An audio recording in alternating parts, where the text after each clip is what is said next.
Why am I doing this down here? I don't even know. I'm gonna have to deal with it though. Ah, they decreased my credit limit because I don't use it.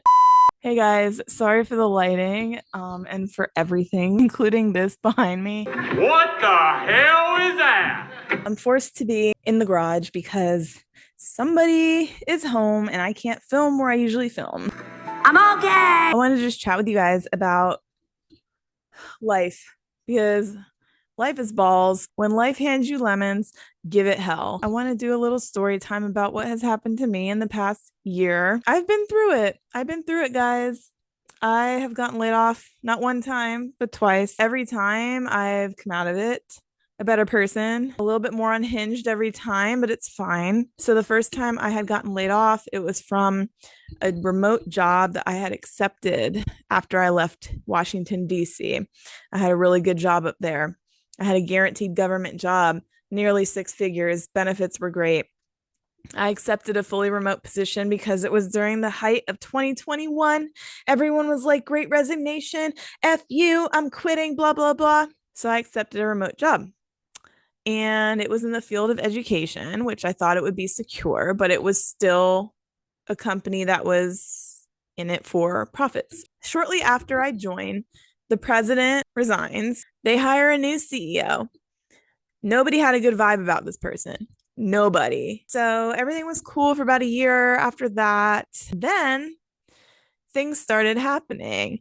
People started getting let go. Oh my God! Okay, it's happening. Everybody stay calm. What's the procedure, everyone? What's the procedure? Stay calm. People in my department were like, should I look for another job? They go, oh no, we need you here. No, you're good. Tell me lies, tell me sweet little lies. A couple months later, I was laid off. A couple months after I was laid off, most of the rest of the team was laid off. When I had gotten laid off initially, I was like, oh my God, this sucks. This never happened to me before. Not even in COVID, dude. I had a job during COVID because I worked for the government. This was my first time. And I was like, what am I going to do? But the irony is, I got a fat severance. I got a fat severance and I was able to negotiate my severance. And if you guys don't know that you can do that, yes, you absolutely fucking can and you should. So, what I had done was I took my little happy ass to Mexico. And I was in Mexico for a month and a half, just chilling, looking for jobs, meeting with digital nomads in Playa del Carmen because there's a lot, trying to figure out my next move. The next job I had gotten after this, and it was a 6-month period or so where I was looking before I had gotten hired again. I got another job. It was a big step down in my career. It was a lesser position. It was lesser pay, but I took it because I needed work. The tables turned on me again, and I was let go. Little did I know that this company that had hired me, that I had joined just out of desperation, was a sinking ship, and it still is a sinking ship. I hated that place. And I was just like, wow, this is a blessing in disguise. After I got laid off from that job, I dedicated so much time because I love doing it and I love doing this. I dedicated time to my YouTube and it was rewarding. And I'm so glad I did because I got to meet all my amazing, freaking awesome subscribers that I have now. I got to do videos that I love making content about. It was only 2 months or so that I had recently received an offer from another company. It's a nonprofit. I wanted to get back into the nonprofit sector for a long time. And I got an offer only after 2.5 months. It blew my mind. I said, last time I did this, it took me half a year to find something. And that was just luck of the draw when that happened. I almost did not apply, you guys, for this job. I almost did not apply. I looked at the pay, I looked at the title. I said, okay, the job title is amazing, but the pay. And I was like, I'm just going to apply because I like what this organization does. You guys, not only did I not almost apply, I almost did not do the first interview. I don't know what it was. Something inside of me was like, just do it. Just freaking do it, Jen. Just freaking do it. Just do it. I was literally like, there is no way. There's no way that I'm going to hear back from these people. I get a call a couple weeks later saying, we want to move you up in the process. I went through 3 more rounds of interviews and I had received the offer. I'm telling you guys all this, and I know it's probably such a boring story. I get it, but I want to make this video because I have been knocked down so many times. And you know what the irony is that early on in my career, I started great. I graduated college. I got an internship as an editorial assistant at a magazine publication. Who does that?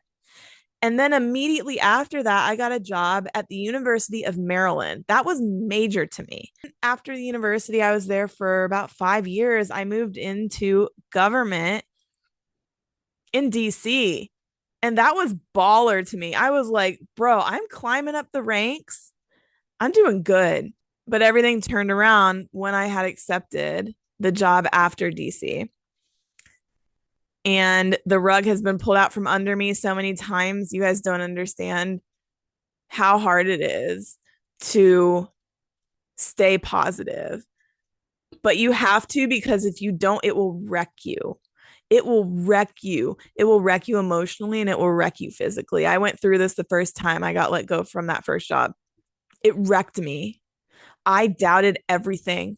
I started doubting my abilities. I started doubting everything. I was like, I'm just not going to do this.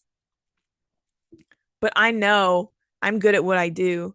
I know that literally I taught myself how to video edit. I taught myself how to audio edit. Like, I'm good at things and you guys are good at things too. And you can't let stuff like that defeat you, because it will. That's what this world is. This world tries to bring us down so hard and so much. What had changed my mindset was after I got back from Costa Rica for the third time. The first time I went there was in 2019. The second time I went there was in 2021. The third time I went there was last year. Every time I go there, I have a shift in my mindset. Every time I go there, I see how people can live without being a prisoner to a system that constantly degrades and demoralizes and devalues them. When I came back from Costa Rica, I remember specifically telling my best friend here, my mindset has changed and I am not going to go back to that angry mindset that everyone in this country has. I am not going to go back to that person. And I'm really trying. You have to try so hard. And I slip up some days, you guys. Like, some days I slip up. And so I told my friend, I'm like, I'm not going to be that person I was before I left. I'm going to stay in this mindset. And that helped carry me through the job applications, the rejections, everything that you have to deal with when you're looking for something. I'm also a person who has anxiety. I'm pretty sure I have like depression, because depression kind of goes along with it. It's kind of a package deal with a lot of people. It's harder when you have that with everything. This is for everyone out there who has anxiety, who has depression, who's struggling with some sort of mental health thing on top of everything else that they're dealing with in life. You can make it through. You're not alone. There's so many people out there. I know social media makes it seem like everyone's doing great and everyone has their life together. Oh, look at this person with these nice things. That's the minority, dude. That's the minority. It looks like the majority. It's not. It's the minority. The majority is struggling. Trust me. A lot of those people on social media, it's not real. They rent out these places to make videos. They do rental cars for a day to make it seem like they got something. They ain't got nothing. Few and far in between. So don't fall for that trap. That's a reason why I don't have social media.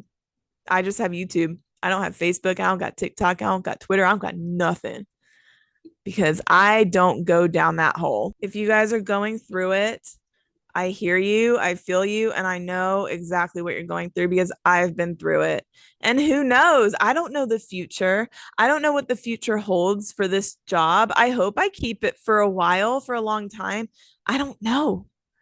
It's a nonprofit. They're funded. I don't know, but you just got to focus on the present. I try not to look at the past. I try not to look at the future too much. I just look at where I am right now, try to get through every day.